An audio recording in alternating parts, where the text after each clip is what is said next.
ბათუმში შენობების უმრავლესობა არ არის ადაპტირებული, განაცხადა თამაზ მჟავანაძემ. ის ტურიზმის ექსპერტების რეკომენდაციების გათვალისწინებით ჩატარებულ კვლევაზე საუბრობს.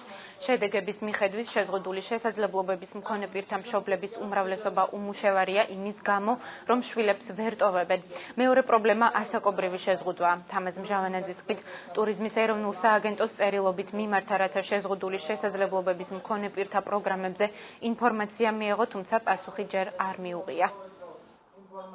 ვაწარმოებთ იმ რესტორან კაფეების მონიტორინგის, აღმოვაჩინეთ, რომ ამ მიმართულებით არის ხარვეზები, არ არის ადაპტირებული გარემო და ჩვენ გამოვყოფთ აგრეთვე მაღალმთიან რაიონებში პრობლემას, ეგრეთ წოდებული guest house-ები ადაპტირებული არ არის, იქ სველი წერტილებიც სოფელში მოგხსენება ცოტა გარეთ არის. შუშუმ პირები გვეუბნებიან, რომ ისინი არ სარგებლობენ თეატრით, კინოებით, კინოთეატრებით და კაფეებით, იმიტომ რომ მათთვის მოუხერხებელია. თუ კი შუშუმ პირი ან მისი მეურვე არ იქნება დასაქმებული, მას შესაბამისად არ ექნება შემოსავალი და ის ვერ შეძლებს დასვენებას.